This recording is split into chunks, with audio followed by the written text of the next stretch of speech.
A black woman helps a millionaire fix his broken car when he sees the ring on her finger. He is immediately shocked. No one saw her. No one even remembered her name. But on that scorching afternoon, as the sun mercilessly beat down on the asphalt, she became the only lifeline for a man who seemed to have everything. A luxury car stopped on a forgotten road. A smoking engine. A powerful executive accustomed to having the world at his feet now vulnerable, lost, not even knowing how to ask for help. Thomas Weber punched the steering wheel of his Maserati in frustration as he checked his platinum watch. 11:43. In exactly 17 minutes, he was supposed to be presenting the project that would define the future of his company to the most important investors in the country. Sweat was already soaking his silk shirt as he opened the hood, only to be greeted by a thick cloud of steam that made him instinctively recoil. "Damn it," he muttered, loosening his tie. His $3,000 Italian suit was not designed for mechanical repairs, and his knowledge of engines was non-existent. The irony of the situation did not escape him. The man who controlled a business empire, completely helpless in front of a pile of metal and cables he did not understand. The sound of an aging engine interrupted his despair. A pickup truck worn down by time and sun stopped a few yards away. Thomas watched skeptically as a woman stepped out of the vehicle. She wore grease-stained jeans, a plaid shirt with the sleeves rolled up to her elbows, and her curly hair was pulled back into a practical bun. Her dark skin glistened in the harsh sun. "Need some help?" she asked, approaching with steady steps and a confidence that contrasted with Thomas's precarious situation. "I have a crucial meeting in 15 minutes, he replied, not hiding his irritation. "My assistant should be sending help, but there is no decent signal in this damn place." The woman did not seem impressed by his apparent status or bad mood. Without asking permission, she leaned over the smoking engine as if ownership of a vehicle that cost more than a house meant nothing. "It is the cooling system," she diagnosed with impressive confidence. "I can fix it temporarily, so you can make it to the city. It will not last long, but it will give you a few hours." Thomas sized her up with a skeptical look, running his eyes over her in a not-so-subtle analysis. "Are you sure?" "I am a mechanic," she replied dryly, holding his gaze without flinching. "I have a shop 10 miles from here." Without waiting for approval, she returned to the truck to fetch her tools. Her movements were precise, economical, without a single unnecessary gesture. She began working on the engine with absolute concentration. Her hands, small but strong, moved with surgical precision. 5 more minutes and you would have blown the engine completely," she commented without looking up, adjusting something Thomas could not even identify. "These models are powerful, but surprisingly delicate, like some people." The indirect remark did not go unnoticed, but Thomas was too concerned about his meeting to feel offended. "How do you know so much about luxury cars working in?" Thomas stopped abruptly, aware of the prejudice in his unfinished question. "In a forgotten village," she finished, giving him a direct look over her shoulder. "I read. I study. I care about my work. Excellence is not exclusive to big cities, Mr. Weber." Thomas was surprised to hear his surname. "How do you know who I am?" "Your picture is often in the business section of the newspaper," she replied simply, closing the hood. "There. That should get you into town." "I owe you one," Thomas said, relieved. He pulled several bills from his leather wallet. "Please accept this as my thanks." It was when she held out her hand to receive the money that Thomas saw it. An antique silver ring with a small blue sapphire, surprisingly delicate for someone with such hard-working hands. A ring he knew perfectly well. The world seemed to freeze in that instant. A flash of memory crossed his mind. A girl with big expressive eyes, a promise exchanged under a leafy tree, the last gift his mother had given him before she died. "Where did you get that ring?" he asked, his voice more shaky than he would have liked to admit. The question hung in the scorching midday air. The woman instinctively closed her fist, partially protecting the jewel. "It was my mother's," she replied casually, although her gaze became cautious. "Why do you ask?" What the mechanic could not imagine was that 20 years earlier, that same ring had been placed on her small child's hands by a boy who promised to come back for her. A boy who would become the man standing in front of her. A man who had broken a sacred promise and now found her again in the most unlikely way possible.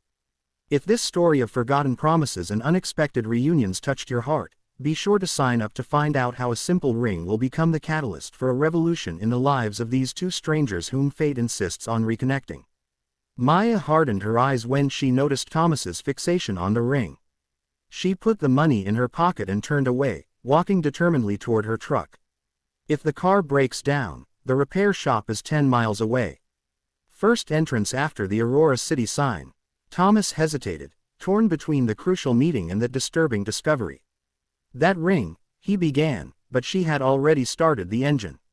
Your meeting, Mr. Weber, Maya reminded him coldly. The investors are waiting. As the Maserati disappeared down the road, Maya stood motionless. He did not recognize me, she murmured, stroking the ring with her thumb, an automatic gesture she had cultivated over 20 years. After all, he just did not see me. At Hope Mechanical, Maya worked furiously on a dismantled engine, channeling her frustration into every movement. You are going to destroy that carburetor, observed Xavier, her uncle, approaching cautiously. Tall and gray-haired at the temples, he was the only one who knew her complete story. He showed up, Uncle X, with a broken-down car. Like some cruel twist of fate. Xavier froze. Thomas Weber, the boy who promised to return. The man who forgot, Maya corrected, drying her hands on a rag. He looked at me and saw only an anonymous mechanic. He recognized the ring, but not the girl who had kept it for 2 decades. That night, Maya opened a wooden box stored under her bed. Inside, carefully organized, were newspaper clippings tracing Thomas Weber's rise. His face appeared in articles about innovation, corporate philanthropy, and his recent engagement to Elise Harrington, heiress to a fashion industry fortune. Tomorrow, he will not even remember the ring, she murmured to the empty room. Maya was wrong. The next morning, an inconspicuous sedan pulled up outside the workshop. Thomas emerged, this time without his expensive suit, as if trying to go unnoticed. We are open, Maya said, keeping her distance. Actually, I came to return this, he replied, holding out his hand. In the center of his palm was a small carved wooden brooch, a bird with outstretched wings. Maya's world stopped. That brooch, her first sculpture given to Thomas as a farewell gift. Open Heart Orphanage, Orion section, he said softly. You were the girl who taught me how to carve wood when all the other boys made fun of me. You promised you would come back, Maya said, the words escaping her involuntarily. I tried, Thomas replied, something dark crossing his face. For years, but my father. He had other plans. Xavier emerged from the work area, wiping his hands on a cloth, his eyes sizing Thomas up with accumulated suspicion.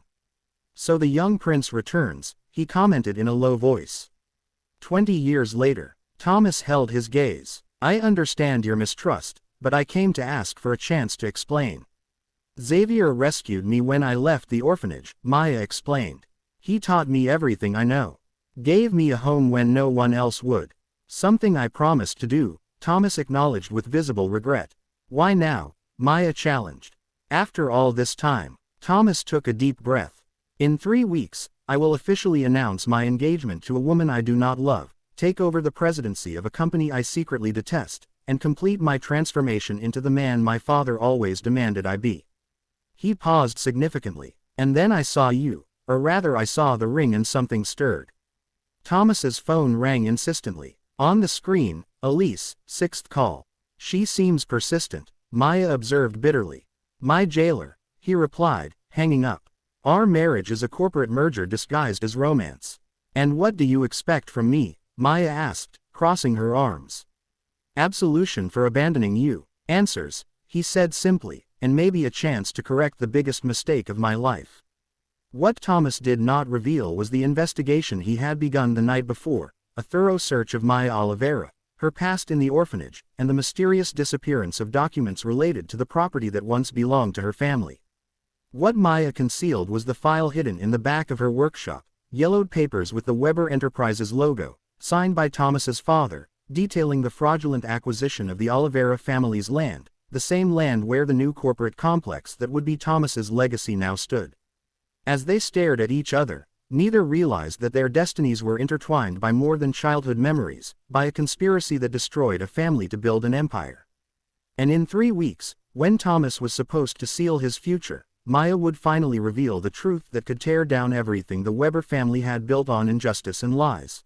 3 days had passed since the unexpected reunion. Thomas canceled meetings and delegated responsibilities, immersing himself obsessively in old files. Something did not fit in his father's story about the land that was now part of the new Weber business complex.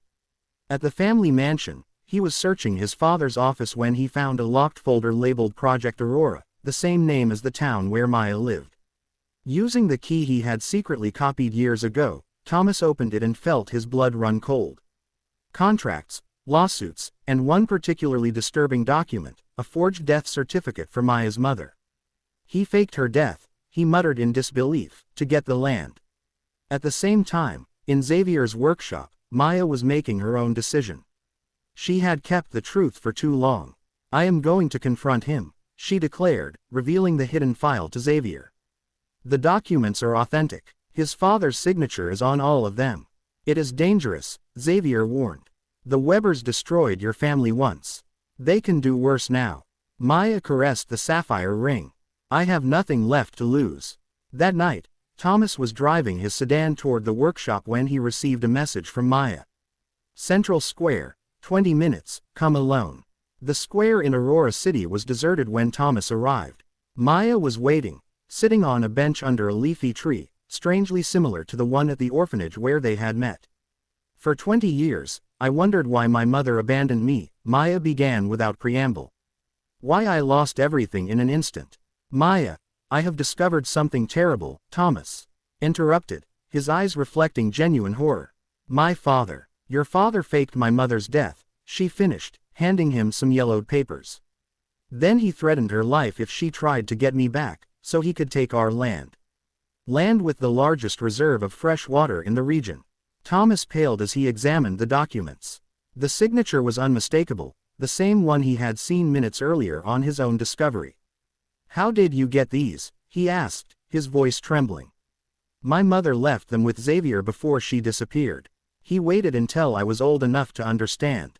Maya pulled out an old photograph. "This is my mother, Amelia Oliveira. She did not abandon me. She was forced to disappear." The photo showed a woman with a gentle face wearing the same sapphire ring. In the background stretched a green valley now transformed into concrete and steel bearing the Weber logo. "Tomorrow I am going to make everything public," Maya announced. At the groundbreaking ceremony for the new complex, Thomas stared at her, stunned. "There will be hundreds of reporters, investors, politicians." "Exactly," Maya confirmed. "The perfect moment to reveal that the Weber empire was built on fraud, extortion, and destroyed lives." Thomas's phone rang insistently, his father, for the 5th time in a row. He ignored the call. "There is more," Maya continued. "I have reason to believe my mother is still alive." This revelation hit Thomas like a bolt of lightning. How? Where? Her last communication came 8 years ago, an anonymous letter, but the handwriting was hers.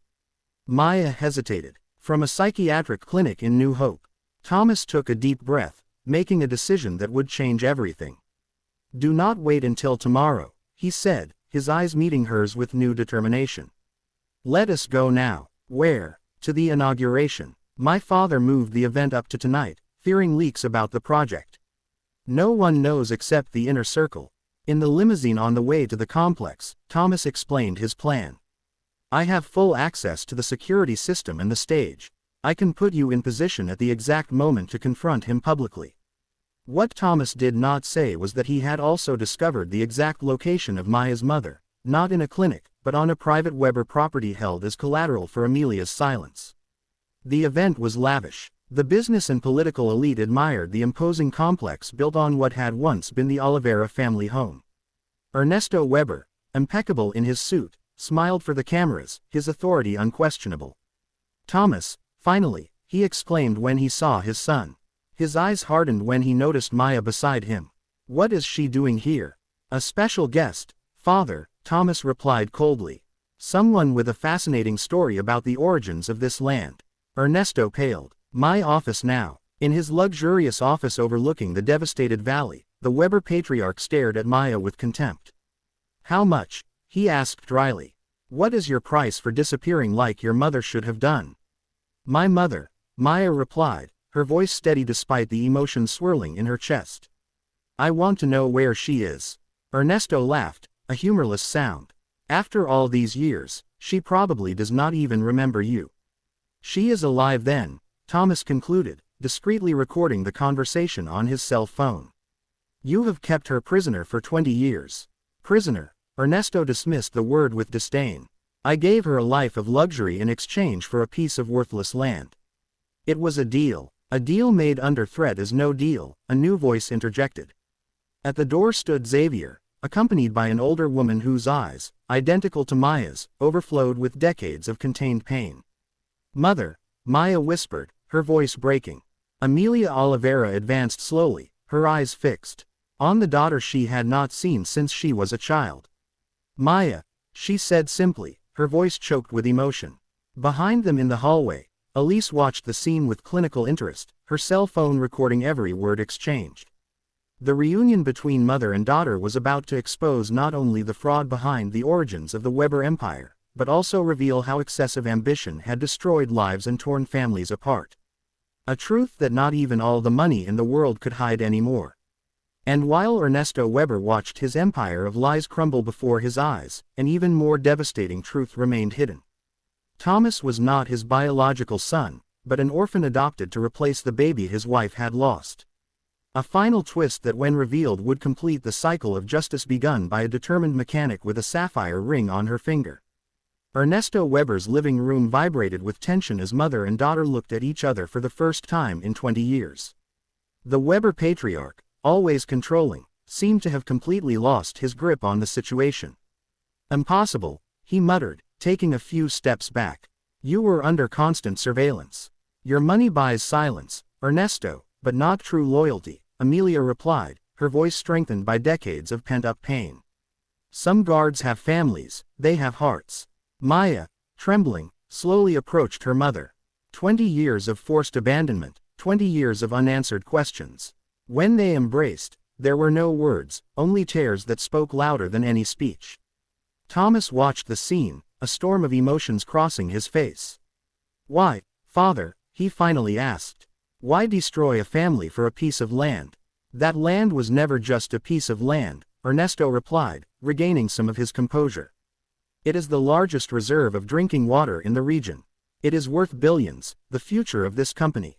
And that justifies destroying lives, Thomas asked, his voice heavy with contempt. How do you justify that to yourself? A dangerous gleam crossed Ernesto's eyes. The same way I justified adopting an orphan to replace the son I lost. The silence that followed was absolute. Thomas staggered as if he had been struck. What? He whispered, the color draining from his face. You think it is a coincidence that you spent 6 months in that orphanage? Ernesto laughed bitterly. Your mother died in childbirth along with our real son. You were just a convenient replacement, a baby with no problematic medical history, no family to interfere. The revelation hit Thomas like an avalanche. His entire life, his entire identity, had been built on a lie. He was not a Weber by blood. He was an orphan whose records had been manipulated just like Maya's. He is lying, said Elise, finally entering the room. In her hands was an old file. This explains why I always felt there was something wrong with our corporate merger. What have you done? Ernesto asked, turning pale at the sight of the file. Proper research before a business marriage, she replied coldly, including his complete history of fraudulent adoptions. You did not just adopt Thomas. There were others. Xavier approached Thomas, placing a steady hand on his shoulder. This means that you and Maya, you are not just childhood friends, Elise finished. You are half-siblings, same mother. Documents forged to hide the connection. Maya and Thomas looked at each other. The truth reflected in their identical eyes. Same shade, same shape. How had no one noticed before? That is why the ring meant so much to both of you, Amelia murmured. It was our family heirloom. I gave it to Thomas before Ernesto took him away, making him believe it was a gift from the mother he never knew. At that moment, police sirens sounded in the distance, rapidly approaching. This ends now, announced Thomas, his voice finding new determination. All the lies, all the manipulation. The following week, the newspapers exploded with headlines about the scandal. Ernesto Weber, respected magnate, arrested for fraud, kidnapping, and document forgery.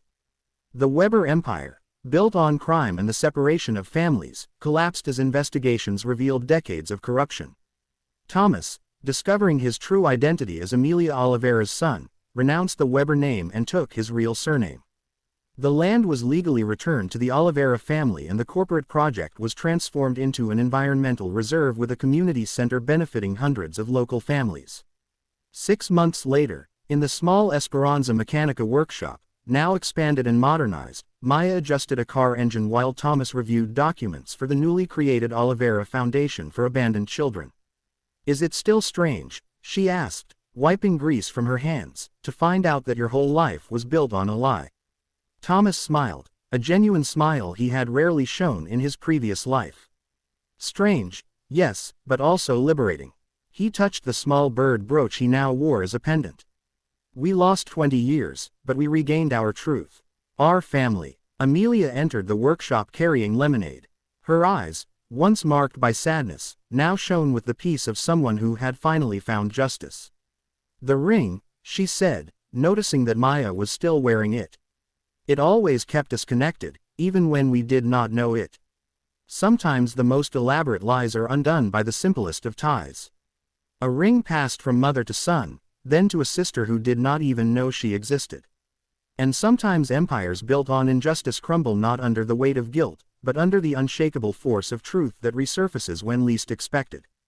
If this story about family ties buried under decades of lies touched your heart, do not forget to subscribe to the channel for more stories that show how the truth, however painful, has the power to heal wounds that seemed permanent and reconnect lives that were separated by greed and power.